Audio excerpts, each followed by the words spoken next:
दोस्तों, एक माँ पति के मर जाने के बाद उसके जीवन में इतना अंधकार आता है कि उसकी जगह पर यदि कोई और होता तो शायद टूटकर बिखर जाता दोस्तों। लेकिन पति के मर जाने के बाद दूध बेचकर अपने दो बच्चों की जिंदगी को एक माँ कैसे बदलती है दोस्तों। आइए दोस्तों इस पूरी कहानी को जानते हैं दोस्तों। कहानी आपके दिल को छू लेने वाली है दोस्तों। कहानी को शुरू से लेकर अंत तक जरूर सुने दोस्तों।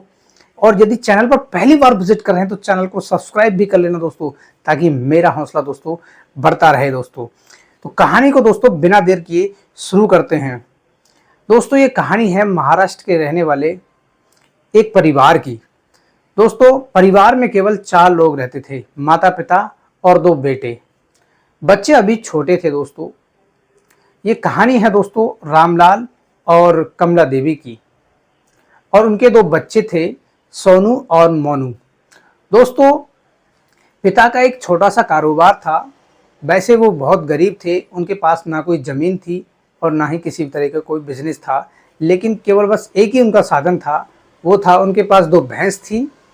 और उन भैंसों को ही जैसे तैसे चारा खिला के जो भी उनका दूध बनता था उसे बेचकर रामलाल जो थे वो अपने परिवार का दोस्तों गुजारा किया करते थे। लेकिन एक दिन उनके जीवन में कुछ ऐसा पल आता है, क्योंकि दोस्तों उनके जीवन में खुशियां शायद शायद भगवान को भी मंजूर नहीं थी। इस तरीके से उनका जीवन चल रहा था।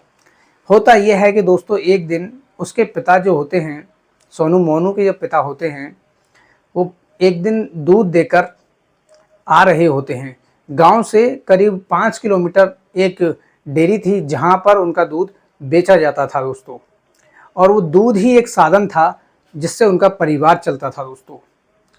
लेकिन दोस्तों एक दिन ऐसा होता है कि रामलाल दूध लेकर आ रहे होते हैं और रास्ते में उनका एक्सीडेंट हो जाता है और मौके पर ही दोस्तों वो ख़त्म हो जाते हैं दोस्तों। और उसके बाद जो कमला देवी उनकी पत्नी होती है, उनको बहुत बड़ा झटका लगता है कि वो सोचती है कि अब मेरे बच्चों का जीवन कैसे कटेगा। मेरा जीवन तो जैसे तैसे यहाँ तक कट गया था, लेकिन आगे मेरे बच्चों की देखरेख कौन करेगा। मैं भी कुछ काम नहीं करती हूँ, बस थोड़ा घर का काम करती थी। लेकिन दोस्तों पति के मर जाने के बाद भी कमला शांत नहीं बैठी थी। उसने दिमाग लगाया, उसने सोचा कि जो पति मेरा काम करते थे वही काम मुझे करना चाहिए। दोस्तों सोनू मोनू जो थे वो थोड़े छोटे थे, लेकिन बच्चों की पढ़ाई की खातिर वो चाहती उस माँ ने सोचा कि क्यों ना उनके अपने पति का बिजनेस जो दूध बेचने का था वो खुद करे। दोस्तों माँ ने यही फैसला किया।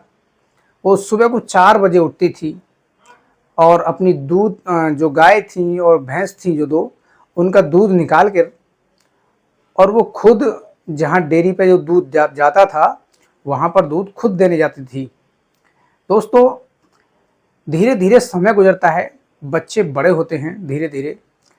जैसे तैसे करके सोनू और मोनू दोस्तों 12th को पास करते हैं अच्छे अंकों के साथ में।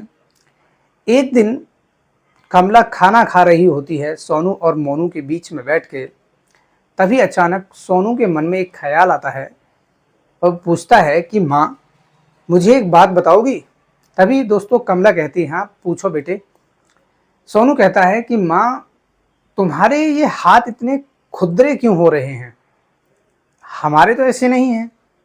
तभी दोस्तों उसकी माँ एक बहुत ही अच्छी और प्यारी लाइन कहती है कि बेटे जो मेहनत करने वाले होते हैं उनके हाथ ऐसे ही होते हैं। लेकिन दोस्तों सोनू जो था मन का सच्चा और इरादे का पक्का था। वो समझ चुका था कि मेरी माँ दिन रात मेहनत करती है, उनके सपनों को उनकी मेहनत को मैं व्यर्थ नहीं जाने दूंगा। दोस्तों ये बात दोनों भाई आपस में गुलमुलाते हैं और कुछ बातें करते हैं।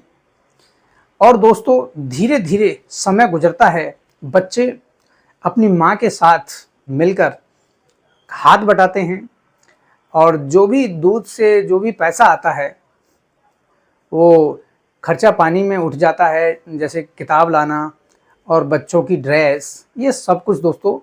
कभी कभी तो दोस्तों ऐसा होता था कि माँ अपने लिए कपड़े नहीं खरीदती थी, लेकिन बच्चों के लिए स्कूल की यूनिफॉर्म, नए जूते और किताबों, दोस्तों इन चीज़ों में ही सारा पैसा लगभग खर्च हो जाता था। 2 वक्त का खाना बहुत ही मुश्किल से उन सभी को मिल पाता था। लेकिन इस बीच भी कमला ने हार नहीं मानी थी, क्योंकि वो जानती थी कि आज नहीं तो कल मेरे बच्चे कामयाब ज़रूर होंगे।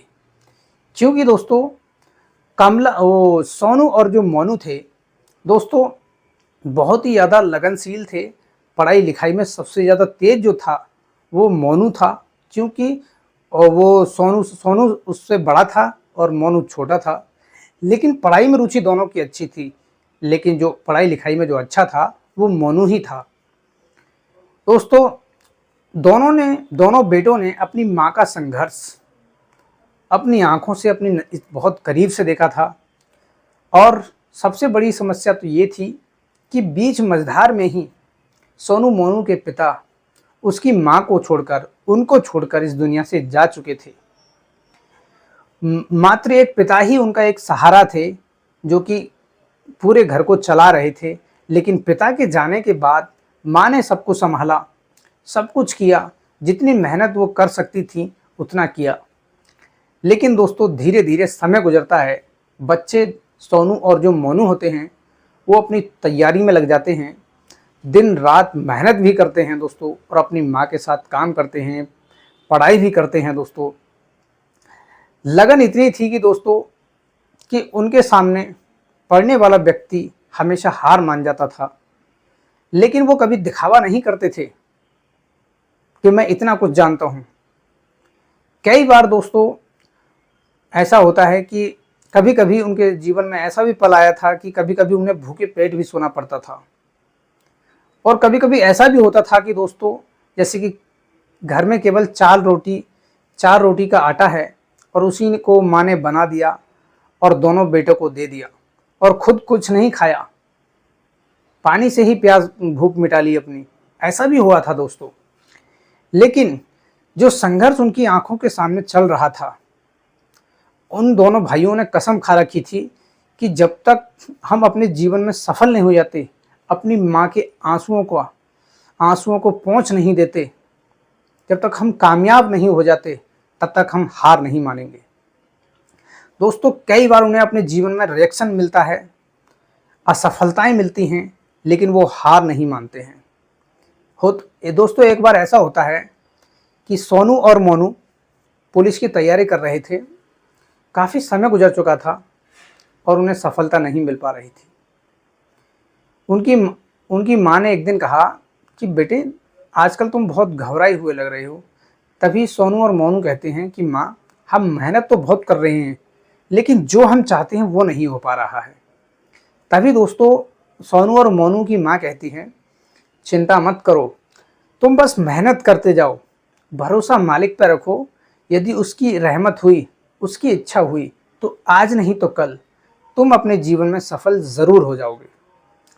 दोस्तों माँ का आशीर्वाद भी उन दोनों को मिल चुका था, और कहते हैं जिसे माँ का आशीर्वाद मिल जाए तो उसे संसार में और किसी आशीर्वाद की ज़रूरत नहीं होती, क्योंकि माँ के आशीर्वाद के सामने तो उस भगवान की भी मर्जी नहीं चलती है दोस्तों। तो दोस्तों कुछ समय बाद दोनों भाई दिल लगाकर मेहनत करते हैं और दोनों भाइयों का पुलिस कांस्टेबल में दोस्तों चयन हो जाता है। और जब चयन होता है तो दोनों भाई दोस्तों ट्रेनिंग पर भी जाते हैं। लेकिन सबसे बड़ी खुशी की बात यह है कि जो उसकी माँ थी, वो दूध बेचकर अपना काम चलाती थी, परिवार चलाती थी, बच्चों को पालती थी, पढ़ाई लिखाई करवाना, ये पूरी जिम्मेदारी अब उनके जीवन से ख़त्म होने वाली थी। क्योंकि दोस्तों कमला के दोनों बेटे अब कामयाब हो चुके थे। दोस्तों ट्रेनिंग वापस करने के बाद, ट्रेनिंग से हालांकि शुरुआत में ज़्यादा पैसा नहीं बचा था, क्योंकि उन्होंने शुरुआत में अपने खाने पीने में ट्रेनिंग के दौरान ज़्यादा पैसा खर्च किया ताकि वो आगे नौकरी कर सके। क्योंकि दोस्तों ट्रेनिंग बहुत ख़तरनाक होती है, इसलिए उन्होंने दिल लगाकर मेहनत की, ट्रेनिंग को अच्छे से किया उसके बाद जो पैसा लेकर आए थे, पहली तनख्वाह अपनी माँ के हाथों में रखी दोनों भाइयों ने, और माँ उन पैसों को लेकर कहती हैं कि बेटे, ये पैसे मेरे नहीं हैं, ये पैसे तुम्हारी मेहनत के हैं, इन्हें तुम्हें ही रखना चाहिए। दोस्तों बेटे कहते हैं, दोनों सोनू और जो मोनू होते हैं, दोनों बेटे कहते हैं कि माँ, यदि उस टाइम तुम इतनी मेहनत नहीं करती तो आज हम इस काबिल नहीं बन पाते। जो कुछ भी आज हम बन पाए हैं, ये सब आपकी ही मेहनत का फल है। दोस्तों माँ की आंखों में आंसू आ जाते हैं, क्योंकि शुरुआत से ही दोनों बच्चे बहुत ही समझदार थे और आज भी दोस्तों समझदार हैं। दोस्तों सोनू और मोनू ने अपनी माँ के लिए 2 भैंस और नहीं खरीदी, लेकिन माँ से कहा कि माँ, तुम्हें अब काम करने की कोई ज़रूरत नहीं है, तुम बस घर पर रहो, तुम्हारे लिए हम एक काम वाला रख देते हैं। दोस्तों दोनों भाई मिलकर भैंसों को देखभाल के लिए एक काम वाला रखते हैं। उस काम वाले को महीने की तनख्वाह के हिसाब से रखते हैं दोस्तों। लेकिन बच्चों का मन इससे नहीं भरा था, क्योंकि उन्होंने अपनी माँ का संघर्ष बहुत नज़दीक से जो देखा था। दोस्तों जो बचपन में जो सुना करते थे कि उसके पिता करते थे कि हम एक नया घर बनाएंगे, एक अच्छा घर बनाएंगे, बेटों को वो बात भी शायद याद थी। 2-4 साल बाद जैसे ही उनके पास अच्छा खासा पैसा इकट्ठा होता है नौकरी से, दोस्तों अपनी माँ के लिए एक अच्छा सा घर बनवाते हैं और माँ से कहते हैं, माँ को स्टार्टिंग में पट्टी बांधकर उस घर तक ले जाते हैं और कहते हैं कि माँ, तुम्हारे लिए एक सरप्राइज़ है, आज तुम हमारे साथ चलो। तो दोस्तों आंखों पे पट्टी बांधकर माँ को गाड़ी में बिठाकर दोस्तों नए घर पर ले जाते हैं जो उन्होंने बनवाया था। और जैसे ही दोस्तों माँ गाड़ी से उतरती है, उस घर को देखती है तो कहने लगती है, ये क्या है।